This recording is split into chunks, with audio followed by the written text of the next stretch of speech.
mutasaddian min khasyatillah. Wassalatu wassalamu ala asyrafil mursalin Sayyidina Muhammadin sallallahu alaihi wasallam wa ala alihi wa ashabi ajmain, amma ba'du.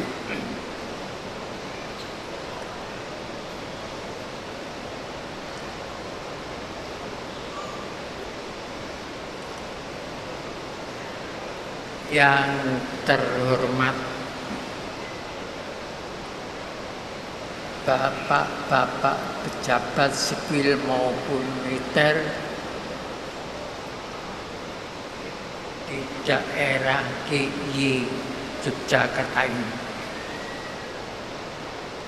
hadirin wal hadirat yang kami muliakan.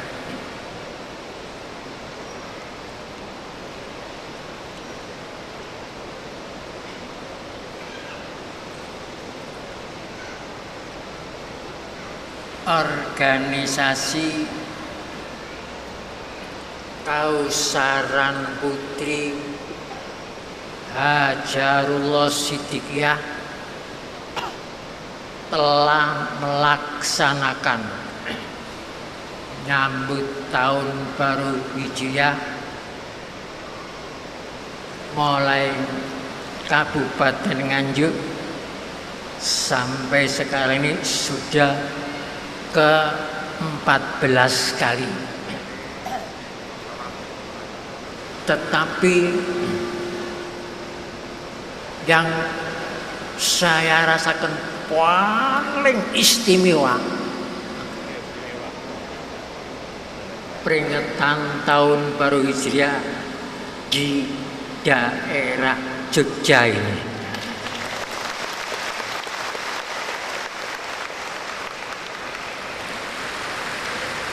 Keistimewaannya sudah saya baca tadi waktu saya akan datang.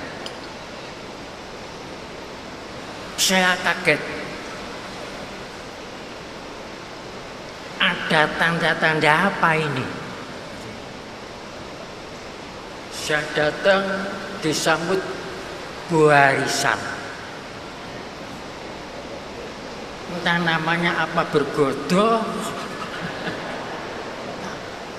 warisan di muka semua pakaiannya itu merah. Waktu saya di kendaraan itu pikir-pikir, isyarat apa ini? Inilah istimewa. Ini isyarat keistimewaan yang pertama. Merah seperti lambang, seperti bendera negara kita ini, sang merah putih. Merah artinya berani. Berani apa ini? Rupanya berani hijrah dari sifat-sifat yang negatif menuju kepada sifat-sifat yang positif. Berani meninggalkan syirik menuju kepada tauhid. Berani hijrah meninggalkan kekufuran menuju Quran. Berani hijrah meninggalkan kemunafikan menuju keikhlasan.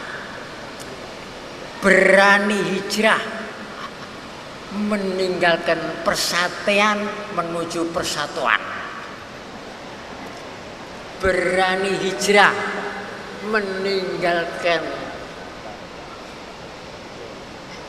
kemeditan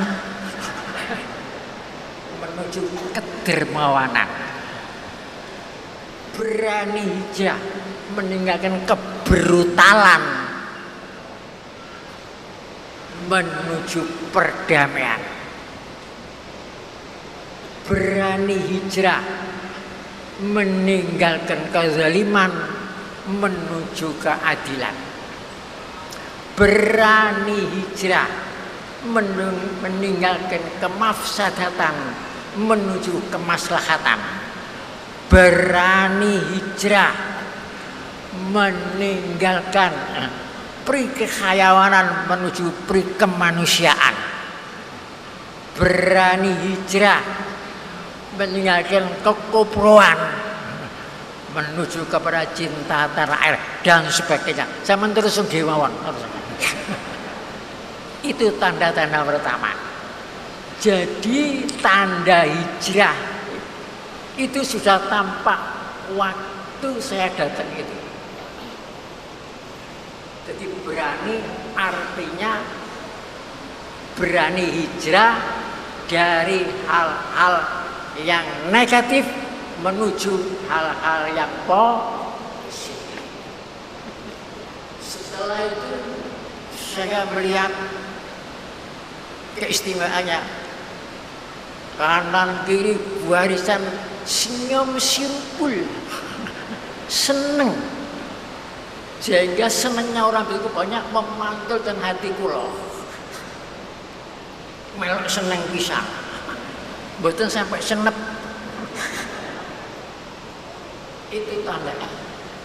Setelah sampai gini, masya Allah, masuk banyak keberanian meninggalkan yang negatif itu, masuk gedung yang semegah ini.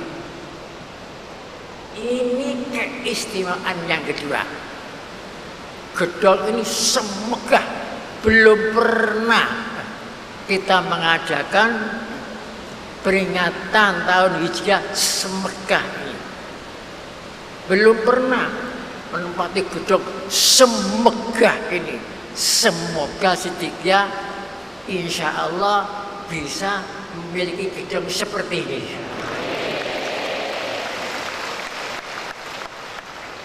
Melihat tadi meluap-meluapnya sedekah, insya Allah bisa. Ini tanda-tanda keistimewaan yang kedua. Kemudian keistimewaan yang ketiga, gedung ini bukan milik pribadi.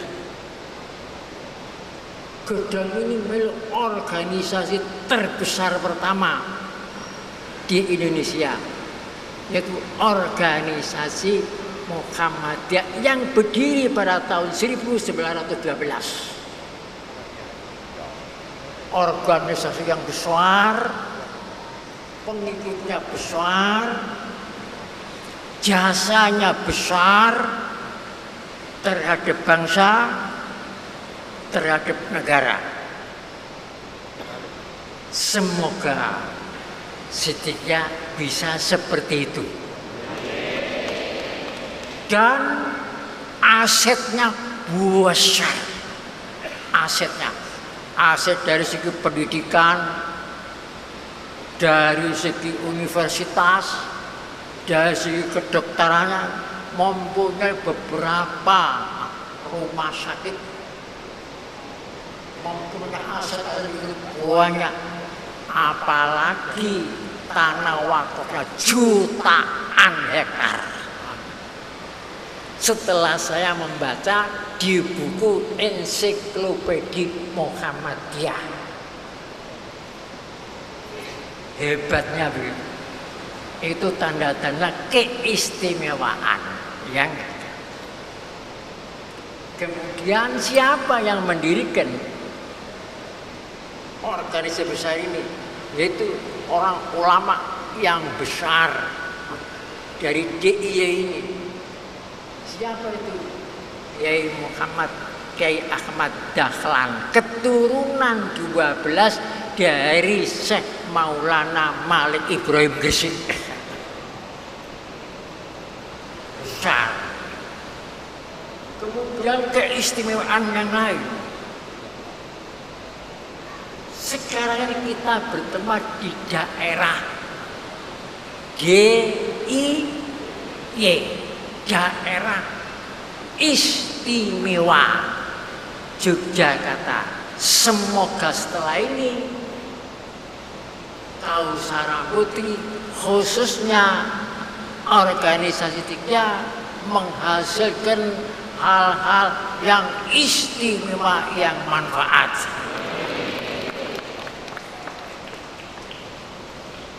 Ma'asyiral muslimin rahimakumullah. Berbicara masalah keistimewaan Jogja ini, berbicara masalah yang sangat jauh.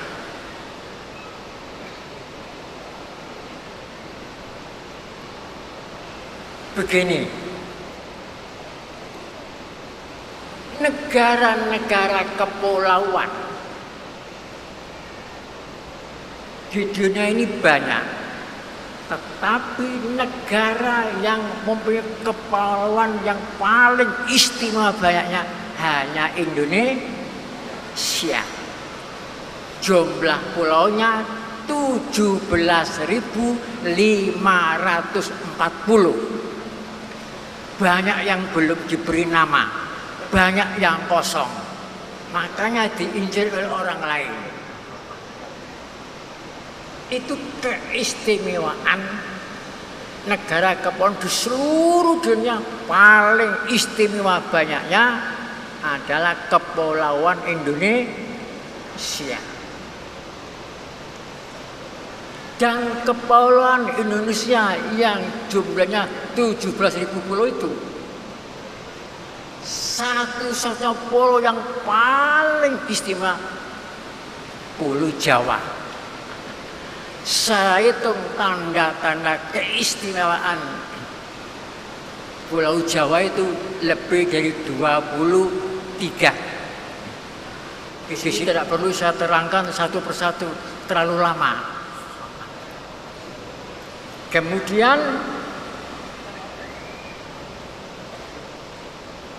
di Pulau Jawa ini yang paling istimewa melebihi pulau besar kecil sejumlah 17.000 itu, akhirnya itu mengkristal. Keistimewaan mengkristal, mengerucut, menginduk kepada keistimewaan Yogyakarta. Jadi ini kalau bicara keistimewaan Yogyakarta ini berbicara kristalisasi dari keistimewaan Pulau Jawa. Apa buktinya? Ini sekedar saja untuk memori ingatan kita. Pertama, keistimewaan ini. Sejak tahun 400 Masehi sampai sekarang ini, negara Indonesia, artinya negara yang wilayahnya meliputi seluruh kepulauan Indonesia, hanya 3 kali. Terjadi 3 kali. Sejak tahun 400 Masehi.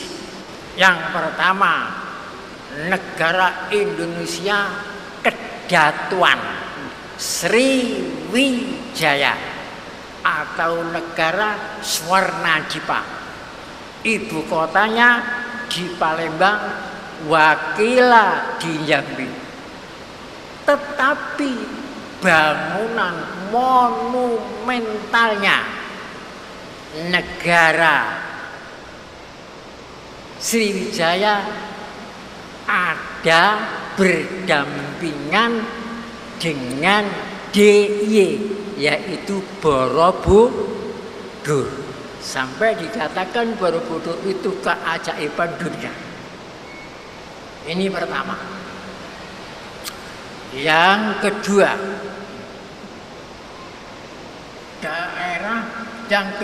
negara Indonesia yang kedua, negara Majapahit Nusantara. Monumentalnya negara Majapahit bukan di Jawa Timur, tapi di Prambanan, juga masuk daerah istimewa Yogyakarta. Kemudian puncak kejayaan Majapahit itu zamannya Raja Hayam Wuruk. Di situ mempunyai mahapati yang hebat, namanya Ghazamadda. Ghazamadda. Orang-orang nyebut Gajah Mada. Ghaza berjuang, Madda artinya jauh, lama.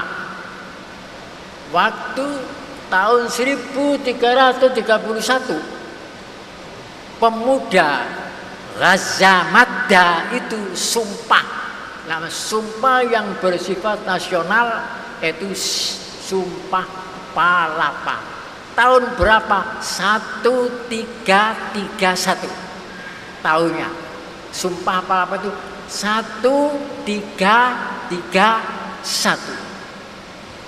Namanya Gajah Mada itu diabadikan di DIY menjadi Universitas Gajah Mada. Kemudian Wali Songo angkatan pertama, karena Wali Songo itu angkatan sampai kelima. Angkatan Wali Songo angkatan 1, angkatan 2, angkatan 3, angkatan 4 sampai angkatan 5. Dan Wali Songo angkatan pertama makomnya di DIY di puncaknya Gunung Turgo, namanya Jumadil Kubro. Dan yang kedua ada di Magelang, Syekh Subakir. Itu waliullah, wali 9 angkatan pertama. Kalau kita berbicara waliullah angkatan keempat, Raden Syahid Sunan Kalijaga. Bangunan monumentalnya Soko Tatal Masjid Demak. Namanya juga diabadikan di DIY ini, yaitu IN Sunan Kalijaga. Berbicara masalah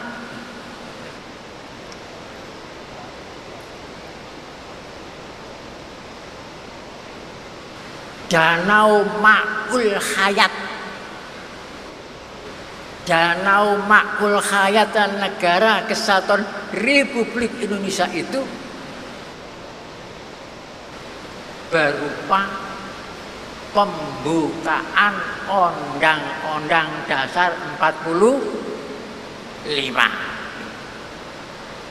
Prosesnya bagaimana pembukaan? Begini, menjelang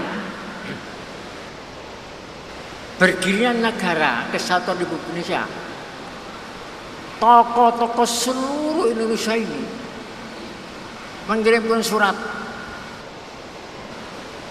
Tokoh-tokoh semua agama kirim surat. Dari tokoh-tokoh Islam saja jumlah suratnya 52.000 lembar. Itu dari tokoh-tokoh Islam saja, belum lain-lainnya. Semua mengalir ke Jakarta, ke Gedong Pejambon nomor 10.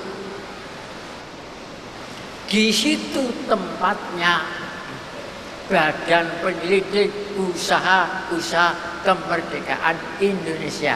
Jumlahnya 62 orang. Kemudian aspirasi dari seluruh Indonesia ini di situ disaring diserahkan kepada panitia kecil, jumlahnya 30 orang. Dari panitia kecil itu disaring lagi, ada panitia terkecil, jumlahnya hanya 9 orang. Nomor 1 IR Soekarno, nomor 2 DRS Muhammad Hatta. IR Soekarno lahir di Surabaya, DRS Muhammad Hatta lahir di Bukit Tinggi. Nomor 3 Mr. Maramis, lahir di Manado.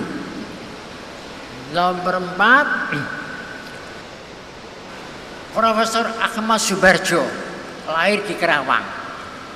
Nomor 5 Profesor Muhammad Yamin, lahir di Sawalunto. Kemudian nomor 6 Abi Kusno Cokrosuyoso, lahir di Ponorogo, adiknya HOS Cokro Aminoto. Kemudian nomor 7 Kiai Wahid Hashim, lahir di Jombang.